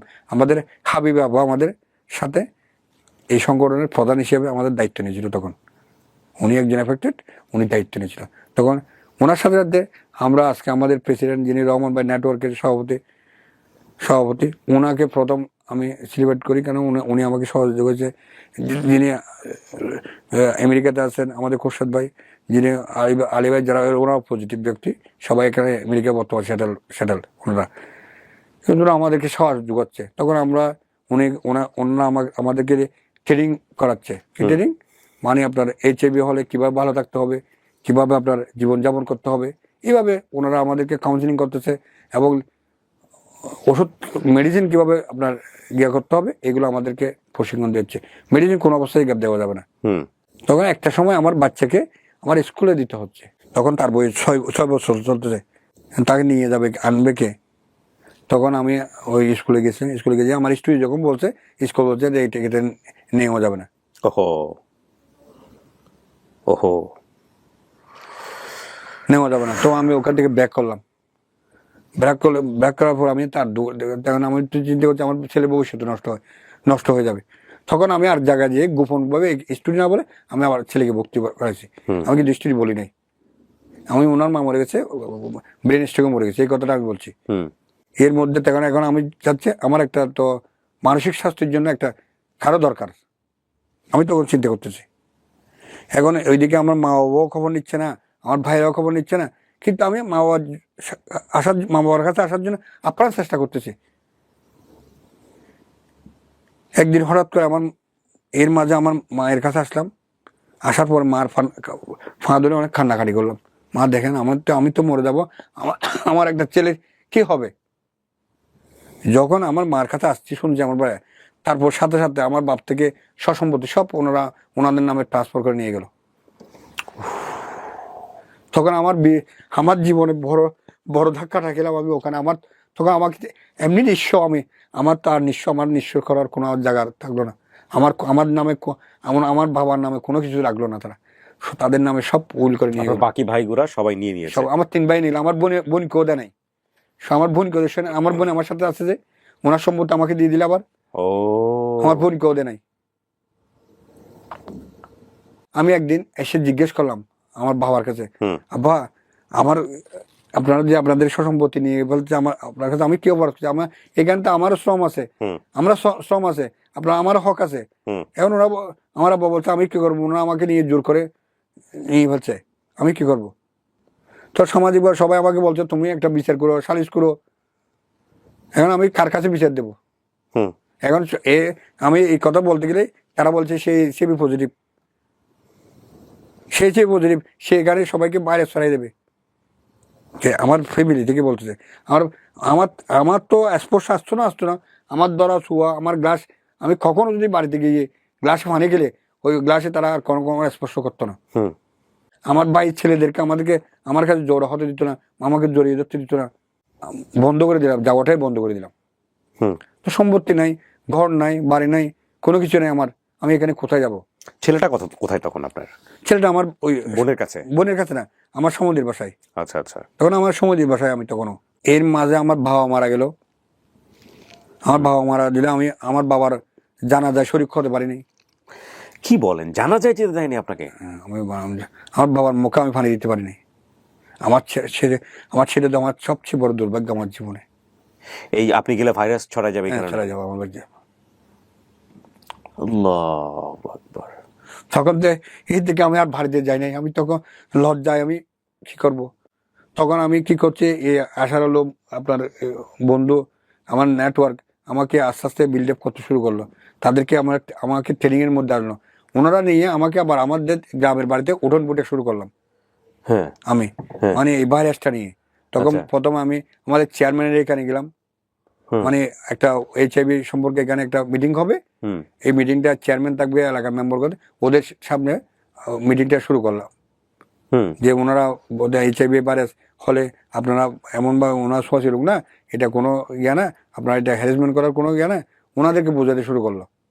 এইভাবে আমি চেয়ারম্যানকেও করলাম, তারপর স্কুলে করলাম মিটিং, তারপরে আমার গ্রামের মধ্যে উঠোন পুটে করলাম। এভাবে আস্তে আস্তে আমি বিল্ড আপ করলাম। ওখানে গ্রামের মানুষের সাথে সহজভাবে মিশে গেলাম আস্তে আস্তে। তখন আমি 2007 সালে আমার মামাতো ভাই চিন্তা করলো এই ছেলের একটা মার দরকার আছে। তখন আমি একটা বিয়ে করার সিদ্ধান্ত নিলাম।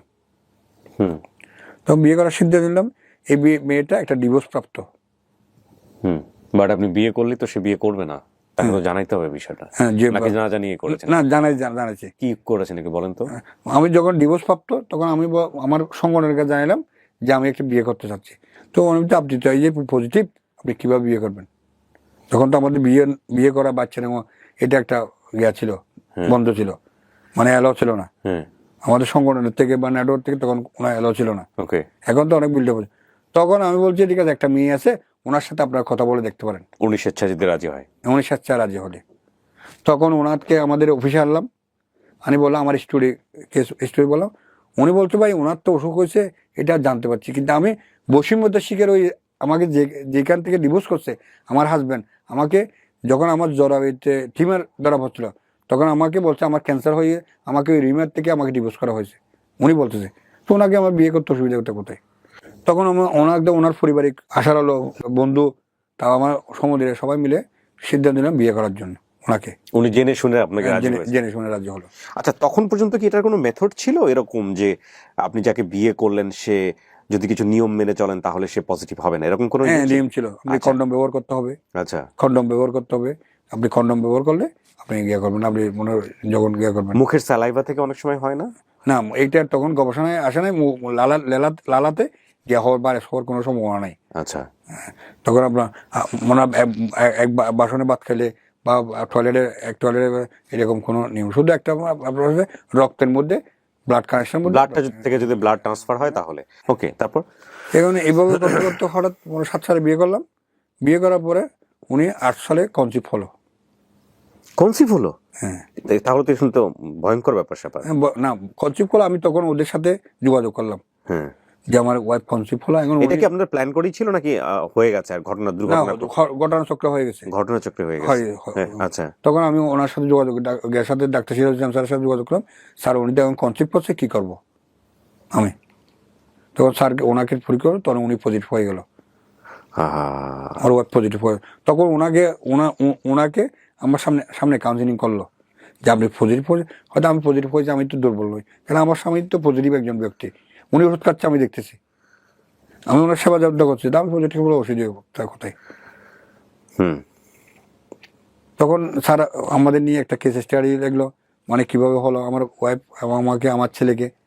তখন আমার এই ঘরে ছেলেটা হয় নাই, যেটা কনসিভ করছে ছেলেটা নষ্ট হয়ে গেছে। আচ্ছা, এটা কি নষ্ট করে ফেলেছেন? না, নষ্ট হয়ে গেছে। সে প্রথম বড় কোনো ছেলে সন্তান হয় নাই, বর্তমানে কোনো ছেলে সন্তান হয় নাই তার। আচ্ছা, কিন্তু উনি পজিটিভ হয়ে গেছে। উনি পজিটিভ হয়ে গেছে। এখন আমার সাথে ওনার পরিবারও জানে উনি পজিটিভ, আমিও জানি, এবং আমার আত্মীয় স্বজন সবাই জানে উনি পজিটিভ, এবং উনি সবাইকে বলছে আমি পজিটিভ, আমার হাজবেন্ড বলছে আমি পজিটিভ। এর মাঝে আমরা তো আস্তে আস্তে আমি নেটওয়ার্কের সাথে সম্পৃক্ত হওয়ার সাথে সাথে যারা পজিটিভ আছে ওদেরকে বিল্ড আপ করার জন্য চেষ্টা করতেছি, কারণ আমি তো অসহায় একজন মানুষকে, যখন নতুন কোনো মানুষ পজিটিভ হয় তাদের সংস্পর্শে আমরা যাচ্ছি, তাদেরকে আমরা মনিটরিং করাচ্ছি, বা পজিটিভ হয়েছে। আমিও আপনার মতো একজন সময় আত্মহত্যার চেষ্টা করছি, আত্মহত্যার কোনো বিষয় না আসলে। এটা টিপলি ওষুধ খেলে, মেডিসিনটা নিলে ঠিক মতো আপনাকে দীর্ঘদিন ভালো মানুষ হচ্ছে বাসে থাকার অনুপ্রেরণা জবাবে, যেটা জ্বলন্ত প্রমাণ আমি ওদেরকে বলি। এইভাবে আমাদের নেটওয়ার্কের মধ্যে আমরা যে সংঘ সারা বাংলাদেশে প্রতি 3 বছর অন্তত নির্বাচন হয় এইচআইভি পজিটিভদের মধ্যে। তাই নাকি? হ্যাঁ। এই নির্বাচনটা কিসের জন্য? নির্বাচনের লিডারশিপ তৈরি করার জন্য। ও, এই সংখ্যাটা কি দিন দিন বাড়তেছে? সংখ্যাটা বাড়তেছে, সংখ্যাটা কমতেছে না। আমি দুইটা বিষয় একটু আপনার কাছে জানতে চাই। একটা হচ্ছে যে যারা এইচআইভি পজিটিভ হয়ে যায় তাদের জন্য আপনি কি বলবেন, এক। আর 2 নাম্বার যেটা, সেটা হচ্ছে যে এইচআইভি পজিটিভ যারা তাদের প্রতি আমাদের যারা পজিটিভ না নেগেটিভ তাদের যে দৃষ্টিভঙ্গি সেটা নিয়ে কি বলবেন? আগে প্রথমে এটা বলেন, যদি ধরা পড়ে যায় কারো যে সে এইচআইভি পজিটিভ তাহলে কি করবে? যারা এইচআইভি পজিটিভ ধরা পড়ে গেছে বা হয়ে গেছে, এটা তাদের প্রতি আমার অনুরোধ থাকবে, তাদের ফ্যামিলির প্রতি আমার আপনারা ওদেরকে অবহেলিত করবেন না। বাংলাদেশে এখন এইচআইভি এর জন্য ট্রিটমেন্ট আছে, সরকারে ওদের জন্য অনেক ফেসিলিটি আছে। আপনারা ERP নামে একটা ERT সেন্টার আছে, ওইটার সাথে যোগাযোগ করলে আপনারা সুন্দর ট্রিটমেন্ট পাবেন। এবং আপনারা যদি মানসিক ফ্যামিলিগত ওনাকে সাপোর্ট দেন, ওনারা আপনি সুস্থ মানুষের চেয়ে একটা ভালো লিভ ধারণ করতে পারবে, ভালো জীবনযাপন করতে হবে। এবং এইচআইভি পজিটিভ যারা আগে যেটা ছিল এখন ওইটার দিকে ডাইভার্ট হওয়ার সম্ভাবনা আছে, কারণ এইচআইভি পজিটিভ হলে সুস্থ বাচ্চার জন্ম দেওয়ার রেকর্ড আছে বাংলাদেশে বর্তমানে। এখন আমাদের ওই ট্রিটমেন্টটা আছে, আগে ট্রিটমেন্টটা ছিল না, এখন বর্তমান বাংলাদেশ সরকারে ওই ট্রিটমেন্টটার আলাদা ব্যবস্থা করছে, আলাদা ERT সেন্টার করছে, আলাদা আমাদের মাতৃত্ব ধারণ করার জন্য আলাদা গিয়ে রাখছে। তো সরকারকে আমি অভিনন্দন জানাচ্ছি, কারণ এই সরকার মানসিকভাবে আমাদের জন্য এটা নিচ্ছে। মাননীয় প্রধানমন্ত্রী আসলে ব্যক্তিগত এইচআইভির জন্য অনেক কিছু করতেছে, যে প্রতি মাসে যে ওষুধগুলো বিনা পয়সা দিচ্ছে, অনেক বিলে অনেক টাকা, এক মাসের ওষুধের দাম কেউ 6,000 টাকার ওষুধ পাচ্ছে, কেউ 15,000 টাকার, আবার কেউ 30,000 টাকার ওষুধ পাচ্ছে। ওষুধ 3টি কোয়ালিটি ভাগ আছে, first line, second line, third line. এই লাইনগুলো ধাপে ধাপের মধ্যে যদি সৃষ্টি করে, বাংলাদেশ সরকার আমাদের জন্য অনেক কিছু করতেছে। আমি সারা বাংলাদেশের মানুষের প্রতি উদাত্ত আহ্বান করার জন্য, এইচআইভি হলে মারা যাবে, এইচআইভি হলে ছোঁয়াচে রোগ, এটা আপনি কোনো দৃষ্টিভঙ্গি দেখার কোনো সুযোগ নাই। কারণ এইচআইভি কোনো ছোঁয়াচে রোগও না। এইচআইভি কোনো একই সাথে বাথরুমে ব্যবহার করলে এইচআইভি হওয়ার সম্ভাবনা নেই, একই প্লেটে ভাত খাওয়ার এইচআইভি হওয়ার সম্ভাবনা, জামা কাপড় ব্যবহার করলে এইচআইভি হওয়ার সম্ভাবনা নেই। এইচআইভি হওয়ার একটা উপায়, আপনি শুধু নিরাপদ রক্ত ব্যবহার করেন, নিরাপদ যৌন মিলন করেন, আপনি ভাগাভাগি করে ইঞ্জেকশন নেবেন না। এই 3টা জিনিস থেকে যদি আপনি নিরাপদ থাকতে পারেন, এইচআইভি হওয়ার সম্ভাবনা। আর যারা মেডিসিন খাচ্ছে বর্তমানে, তাদের এইচআইভির পার্সেন্ট 0%, যে কারণে ওনাদের নেগেটিভ বাচ্চা হওয়ার সম্ভাবনা বেশি। তার মানে আপনি যদি বলতে চান যে কেউ যদি এইচআইভি পজিটিভ হয়েও যায়, সে যদি নিয়মিত ট্রিটমেন্টের মধ্যে থাকে, সে একদম সুস্থ স্বাভাবিক একটা সুন্দর মানুষ জীবনযাপন করতে পারবে এবং সে এইডসে যাওয়ার সম্ভাবনা নাই। আমরা প্রিয় দর্শক এবং শ্রোতা, এই স্টোরির বেসিসে আমরা যে গল্পটা এখানে শুনলাম, সেটার বেসিসে এখন এক্সপার্ট যিনি আছেন আজকে আমাদের অনুষ্ঠানে, তাকে কানেক্ট করব এবং তার কাছ থেকে আমরা বিভিন্ন ওপিনিয়নগুলো শুনবো। আমাদের সঙ্গে কথা বলার জন্য এই মুহূর্তে 2জন বিশেষজ্ঞের শরণাপন্ন হচ্ছে আমরা। তার মধ্যে একজন হচ্ছেন সাইমা খান, কান্ট্রি ডিরেক্টর UNAIDS বাংলাদেশ, এবং আরেকজন আছেন ডক্টর M সালিমুজ্জামান, তিনি এইচআইভি ক্লিনিশিয়ান। আপনাদের দুজনকে স্বাগত জানাচ্ছি। আমি ফার্স্ট আপনার কাছে আসি, আপনি ভিডিওটা দেখলেন, আগে করে দেখেছেন, কি বলার আছে আপনার আসলে? ধন্যবাদ আপনাকে। খুবই ইন্টারেস্টিং একটা ভিডিও। আমি এটাকে বিশ্লেষণ করবো আসলে 3 ভাবে, 3টা দিক আছে এখানে। একটা হচ্ছে কি, ধরেন আমাদের এখান থেকে বিদেশে যারা চাকরি নিয়ে যায়, বিদেশে যাওয়ার আগে ওদেরকে কিভাবে আমরা প্রিপেয়ার করি সে বিষয়ে চিন্তা করার সময় চলে এসেছে। এবং যারা ওখান থেকে মাঝে মাঝে আসে দেশে ফেরত এবং আবারও যখন চাকরিতে জয়েন করে, তখন একটা রিফ্রেশার বা আবারও যদি তাদেরকে কিছু কিছু বিষয়, শুধু এইচআইভি না, আরো কিছু কিছু বিষয় যদি অ্যালার্ট করা যায়, তাহলে আমার মনে হয় এটা একজন মানুষ সুস্থ থাকা এবং সুস্থভাবে কাজ করার জন্য খুবই স্ট্রং একটা সম্ভাবনা নিয়ে আসে। আর শেষের যেটা জিনিসটা আমি খেয়াল করছি যে সামাজিক প্রেক্ষাপটে এখন আমরা অনেক পিছিয়ে আছি। আমার মনে হয় আরো অনেক কিছু করার আছে এবং এটাতে সামগ্রিকভাবে সব লেভেলের লোকজনকেই আমার মনে হয় সংযুক্ত করা দরকার। এক্স্যাক্টলি। সাইমা, আপনার কাছে আসি। বিদেশে যাওয়ার আগে বা বিদেশ থেকে ফেরত আসলে পরে আমরা যদি একটু হলিস্টিকলি চিন্তা করি যে এইচআইভির বাইরেও কিন্তু আরো অনেক বিষয়বস্তুতে তাদের এক্সপোজার হতে পারে, তাই না? এইচআইভি কিন্তু একমাত্র যৌন রোগ না, বিভিন্ন রকমের আরো যৌন রোগ আছে, সেটা হলিস্টিকলি দেখা খুব দরকার। এটা 1 নম্বর। 2 নম্বর, ফেরত আসার পরে কিভাবে তারা একটুখানি নিশ্চিত থাকতে পারে, কার কাছে যেতে হতে পারে, কার সহায়তায় মানে যাওয়া উচিত, এই বিষয়বস্তুগুলোর ব্যাপারে না একটু কোনো একটা জ্ঞান দরকার তাদের। সেটা কার্ডের মাধ্যমে হোক বা অ্যাওয়ারনেসের মাধ্যমে হোক বা কমিউনিটি মোবিলাইজেশনের মাধ্যমে হোক, যেভাবেই হোক, আমাদের কিন্তু অনেক কিছু করার আছে। এখানে খুবই ইন্টারেস্টিং একটা স্টোরি আমার কাছে যেটা মনে হয়েছে যে প্রথমে আসলে ভাইরাসটা ক্যারি করলেন হচ্ছে এই ভদ্রলোক যিনি গল্পটা বললেন, কিন্তু মারা গেলেন হচ্ছে ওনার স্ত্রী, যাকে উনি বিয়ে করলেন। এটা কি বডি রেসিস্ট্যান্সের উপর ডিপেন্ড করে? আপনারা দুজনে যেহেতু ডক্টর, একটু শুনতে চাই, আপনার কাছ থেকে একটু শুনতে চাই। ডেফিনেটলি এইচআইভি সম্পূর্ণরূপে বডি রেজিস্ট্যান্সের উপর ডিপেন্ড করে। আপনার বডি ইমিউনিটি যত বেশি হবে, এইচআইভির প্রগ্রেশন তত কম হবে। আর এটা তো অনেক আগের ঘটনা, কিন্তু বর্তমান যুগে আপনি যত বেশি এআরভি ড্রাগ খাবেন, তত বেশি এইচআইভি বাড়ার সম্ভাবনা কমে যায় এবং টু দি এক্সটেন্ট এইচআইভি কমতে কমতে এমন একটা লেভেলে চলে আসে যে এটা ট্রান্সমিটই হয় না।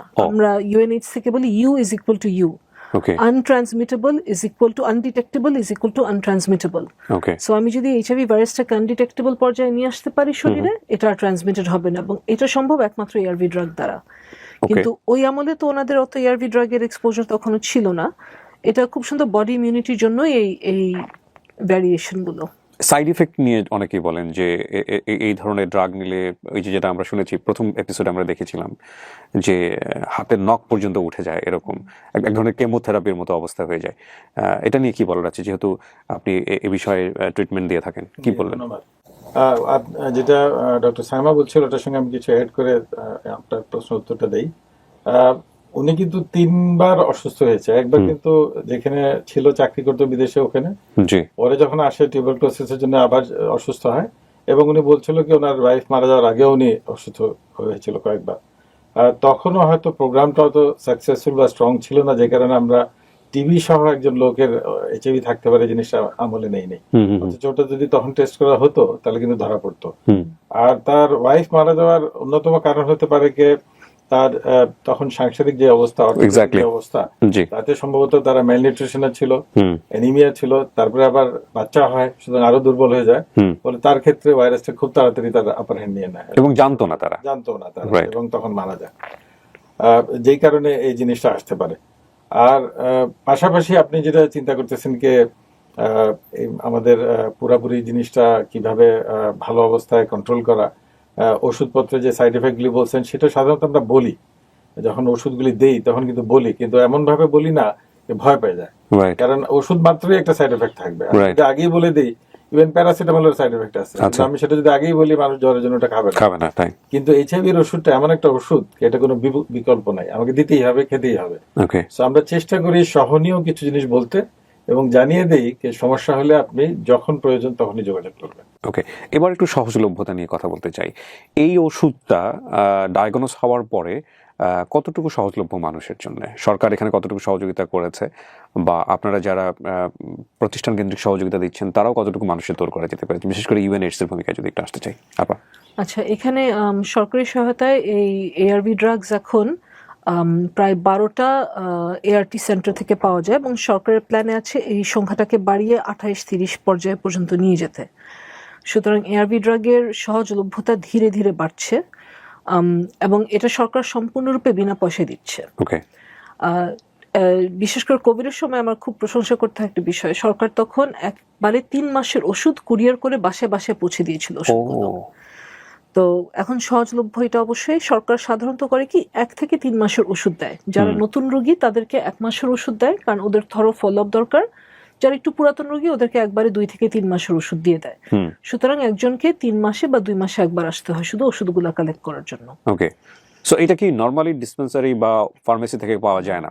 এখানে আরেকটা বড় বিষয় সেটা হচ্ছে যে কোনো একটা মানুষ বা কেউ যখন এটা ডায়াগনোস করে পজিটিভ আসলো, বাংলাদেশের সামাজিকতা এখনো সেরকম ভাবে যায়নি যে তিনি নিজেকে এক্সপোজ করবেন। আমাদের এখানে বেশ কয়েকজন খুব সাহসী ভূমিকা দেখিয়েছেন বলেই তাদেরকে আমরা আজকে এইভাবে পাবলিক প্ল্যাটফর্মে নিয়ে আসতে পেরেছি। কিন্তু অনেক মানুষই নিজের সামাজিকতার কথা ভেবে কিন্তু কখনো পাবলিক প্ল্যাটফর্মে আসতে চায় না, বা তার যে ধরনের একটা সমস্যা আছে সেটা নিয়ে সে কখনো ফেস করতে চায় না। তো অর্গানাইজেশনের কেন্দ্রে যাওয়া ছাড়া তো তিনি সাহায্য পাচ্ছেন না, সেক্ষেত্রে তো অর্গানাইজেশনের লোকজনগুলোও জেনে যাচ্ছে। আপনারা কতটুকু প্রাইভেসি মেনটেন করেন, বা যাদেরকে নিয়ে কাজ করেন তারা কতটুকু প্রাইভেসি মেনটেন করেন এই বিষয়গুলো নিয়ে? আমি এই সম্পর্কে একটু বলি আপনাকে। প্রথমে আমি ইউএনএইডস এর আপাকে ধন্যবাদ দিই যে ওরা সরকারের সঙ্গে মিলে একদম এইচআইভির একটা পেশেন্টের, আপাতত শুধু ওষুধের কথা বললো, এইচআইভি পেশেন্টের এভরিথিং ইজ ফ্রি। ওষুধ, ডায়েট যদি মনে করেন high protein nutrition diet, hospitalisation, basic investigation, আরো যা যা টেস্ট আছে, অ্যাবসলিউটলি এভরিথিং ফ্রি। এটা গণপ্রজাতন্ত্রী বাংলাদেশ সরকার এটা কিন্তু দিচ্ছে। আমি জানি না কয়টা দেশ পারে এটা করতে। আপনাকে ধন্যবাদ দিই। আর দ্বিতীয় আমি যেটা বলতেছি যে এআরটির ওষুধগুলি একটু কন্ট্রোল, এই কারণে এই ওষুধগুলি দেওয়ার পরে আমরা কিন্তু প্রথম সপ্তাহে ফলো আপ করতে চাই, ওভার টেলিফোন হলেও কোনো সমস্যা হচ্ছে কিনা, এটা এক। 2 নম্বর হচ্ছে এই ওষুধগুলি যাতে এনশিওর হোক, যেটা অ্যাডহারেন্স বলি আমরা, অবশ্যই খাচ্ছে এবং টাইমলি খাচ্ছে এবং ডেইলি খাচ্ছে, সেটা খুবই জরুরি। এখনকার দিনে এইচআইভির সবচেয়ে কনসার্ন হচ্ছে অ্যাডহারেন্স। ওষুধ দিয়ে দিলাম, বলতেছে খাচ্ছে, কিন্তু আসলে খাচ্ছে না।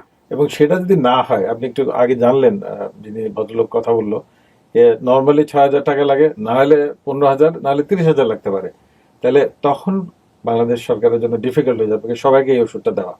আর আপনারা জেনে রাখেন, এখন যে ওষুধটা দেওয়া হয়, that is one of the best মানে রিজিমেন এটা দেওয়া হয়, যেটাও কিন্তু সহজ না, কোনো প্রজাতি বাংলাদেশ সরকার দিচ্ছে এটা।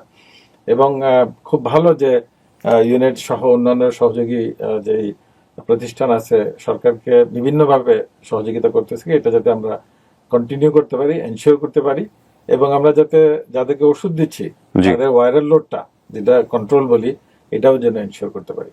আপনারা যদি কিছু অ্যাড করেন, কনফিডেন্সিয়ালিটির ব্যাপারে যদি অ্যাড করি, তাহলে সেই ক্ষেত্রে একটুকুন মানে আপনারা যদি কখনো কোনো এআরটি সেন্টার ভিজিট করার সুযোগ হয়, তখন আপনারা দেখবেন মোটামুটি কনফিডেন্সিয়ালিটি ভালোই মেনটেন হচ্ছে। যখন এটা শুরু হয়েছিল তখন একটু প্রবলেম্যাটিক ছিল, বাট এখন সেই প্রবলেম আমরা অনেকখানি ওভারকাম করেছি। সো যে কোনো একজন PLHIV যদি তার টেস্টিং করাতে চায়, পরবর্তীতে কাউন্সিলিং লাগে, পরবর্তীতে চিকিৎসা কন্টিনিউ করতে হয়, সে ফুল কনফিডেন্সিয়ালিটি পেয়ে যাবে। আমি যদি একটু প্রসেসটা জানতে চাই যে কোনো একজন কেউ যদি গেজ করেন যে আমার শরীরের অনেকদিন ধরে আমি ট্রিটমেন্ট নিচ্ছি কিন্তু সামহাও এটা ওয়ার্ক করছে না, তাহলে সে টেস্ট করানোর জন্য প্রথম কোথায় যাবে? বাংলাদেশে মোট এখন কয়টা, 21টা না, 21টা HTC সেন্টার বলি আমরা, HIV টেস্টিং সেন্টার বলি, সেগুলো বিভিন্ন পাবলিক মেডিকেল ইনস্টিটিউটে আছে। ওকে, সেখানে ওকে টেস্ট করতে হবে এবং সেখানেই সে প্রি টেস্ট এবং পোস্ট টেস্ট কাউন্সিলিং পাবে। ওকে, এবং ওখানেই তার পজিটিভ কনফার্মেশন হবে। দেন ওরাই ধাপ বলে দেবে পরে কোথায় যেতে হবে, স্টেপ বাই স্টেপ। সে তবে এর পাশাপাশি আরো কিছু কার্যক্রম চলছে, যেমন বিভিন্ন টিবি সেন্টারে, টিবি ডায়াগনস্টিক সেন্টারে বা ডট সেন্টারেও কিন্তু এখন HIV টেস্টিং হয়। যারা টিবি পজিটিভ সেই রোগীদেরকে একটা স্ক্রিনিং এর মাধ্যমে বোঝা যায় যে HIV টেস্ট লাগবে কি লাগবে না, তখন ওনাদেরকে কিন্তু HIV টেস্টিং করা হয় এবং দরকার হলে কনফার্মেশনের জন্য পাঠানো হয়। টিবি বলতে কি যক্ষার কথা বলছি আমরা? ওকে, ফাইন। এবার একটু সার্বিক প্রেক্ষাপট নিয়ে বলতে চাই। এই যে এইডস মানেই যে মৃত্যু, মানুষের যে একটা রং কনসেপশন, এবং একই সাথে এইডস হলে ছোঁয়া যাবে না, যেটা আমরা দেখেছি ওনার ক্ষেত্রে, যে লাশ পর্যন্ত, লাশের সামনে পর্যন্ত কেউ আসেনি, জানাজা পর্যন্ত করতে যায়নি ওনার স্ত্রীকে। এই পারসেপশনের জায়গা থেকে আমরা কতটুকু বের হয়ে আসতে পেরেছি, বা এই পারসিভনেসটা যে একেবারেই রং, যে এইডস হলে স্বাভাবিকভাবে জীবনযাপন করা যায় না, সেটা নিয়ে আপনাদের দুজনের কি বলার আছে? প্রথমে আপনার কাছ থেকে শুনতে চাই। ধন্যবাদ। আসলে সামাজিক পর্যায়ে এটা প্রচারটা এখনো খুব একটা, মানে বলবো না, অনেক বেশি ছড়িয়ে পড়েছে, আরো বোধহয় লাগবে কাজ করা। জি, আপনার কাছ থেকে জানতে চাই এবং আপনাকে দিয়ে শেষ করব, সেটা হচ্ছে যে আমাদের পারসেপশনের জায়গাটা পরিবর্তন করব কিভাবে এবং কনফিডেন্ট আমরা পাবো কিভাবে। একটু আগে আপনি একটা খুব উদাহরণ দিচ্ছিলেন, মেডিকেল টার্ম U=U বোধ হয় আপনি বলছিলেন, যে 0 হয়ে গেলে আলটিমেটলি এটা যখন ডায়াগনোজ করা যায় না তখন এটা 0ই বলা হয় এবং সে স্বাভাবিক জীবনযাপন করতে হবে। একটা বড় জিনিস আমাদের পারসিভনেসে আছে, যেটা হলো যে তিনি HIV পজিটিভ এবং তিনি বেবি নিতে পারবেন কিনা, সেটা মেলের ক্ষেত্রে হতে পারে, ফিমেলের ক্ষেত্রে হতে পারে। আবার এরকম কেস আমরা পেয়েছি যে দুজনেরই পজিটিভ কিন্তু বেবি হয়েছে নেগেটিভ।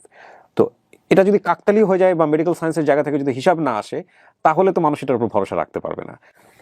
অ্যাকচুয়ালি না, ARV ড্রাগ খুব ইফেক্টিভ ARV ড্রাগ আসার আগেও আমরা দেখতাম যে মা থেকে শিশু হওয়ার সম্ভাবনা ছিল অ্যারাউন্ড 15 to 25%।